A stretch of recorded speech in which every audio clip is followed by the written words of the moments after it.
તો સુરતના ઓલપાડમાં પણ મેઘરાજા મન મૂકીને વરસ્યા તો મેઘરાજાએ ધબધબાટી બોલાવી છે।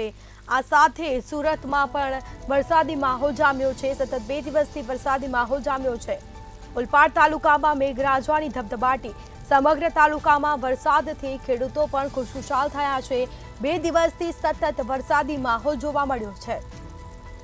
તો ઓલપાડ ટંકારમાં વરસાદી માહોલ જોવા મળ્યો છે। ભારે વરસાદની હવામાન વિભાગ દ્વારા આગાહી કરવામાં આવી હતી અને તે જ પગલે વરસાદી માહોલ જામ્યો છે। તો ઓલપાડ તાલુકામાં પણ મેઘરાજાએ ધબધબાટી બોલાવી છે।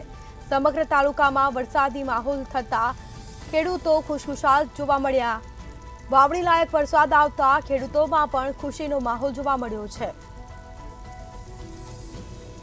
તો આ સાથે જ સુરતમાં પણ વરસાદી માહોલ જામ્યો છે। સમગ્ર તાલુકામાં વરસાદને પગલે ખેડૂતો ખુશખુશાલ જોવા મળ્યા છે। તો વરસાદ પડતા લોકોને ગરમીથી પણ રાહત મળી છે।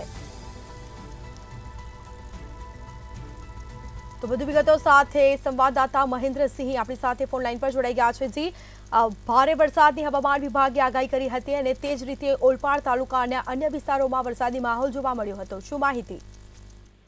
હાજી, જે રીતે છેલ્લા 2 દિવસથી હવામાન વિભાગ દ્વારા ભારે વરસાદની આગાહી આપવામાં આવી હતી અને એ આગાહી સાચી ઠરી હોય તેમ સમગ્ર સુરત ગ્રામ્ય વિસ્તારની અંદર ભારેથી અતિ ભારે વરસાદ વરસી રહ્યો છે। જેમાં ખાસ કરીને જો વાત કરવામાં આવે તો આજે વહેલી સવારથી જ દક્ષિણ ગુજરાતની અંદર વાદળછાયું વાતાવરણ છવાઈ ગયું હતું અને એકાએક વાતાવરણમાં પલટો આવતા ગાજવીજ અને પવન સાથે વહેલી સવારથી જ ધોધમાર વરસાદ વરસી રહ્યો છે। જેમાં ખાસ કરીને ઓલપાડની અંદર પણ વહેલી સવારથી જ વરસાદ વરસી રહ્યો છે અને છેલ્લા 1 અઠવાડિયાથી વરસાદી માહોલ મળતા જે ખેડૂતો છે એ ખેડૂતો પણ જે વાવણી લાયક વરસાદની રાહ જોઈ રહ્યા હતા અને હવે વરસાદ વરસી રહ્યો છે ત્યારે ખેડૂતો ખેતી કામમાં પણ જોતરાઈ ગયા છે અને છેલ્લા 2 દિવસથી ભારે વરસાદને લઈને ખેડૂતોના જે ખેતરો છે એ પણ પાણીથી તરબોળ થઈ ગયા છે। ખાસ કરીને ઓલપાડની જે વાત કરવામાં આવે તો ઓલપાડ તાલુકામાં સૌથી વધુ જો પાકનું રોપાણ થતું હોય તો એ ચોમાસું ડાંગરનું થતું હોય છે અને હાલમાં જે ડાંગરનું તરુવરિયું ખેડૂતોએ નાખ્યું હતું એ તરુવરિયું હવે તૈયાર થઈ જશે અને ખેડૂતો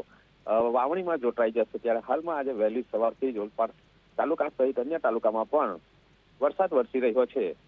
જી બિલકુલથી તમામ જાણકારી આપવા બદલ આપનો આભાર। આ સાથે ભારે વરસાદની હવામાન વિભાગ દ્વારા આગાહી કરવામાં આવી હતી અને તે જ પગલે વરસાદી માહોલ જામ્યો છે। ઓલપાડ તાલુકામાં મેઘરાજાએ ધબધબાટી બોલાવી છે।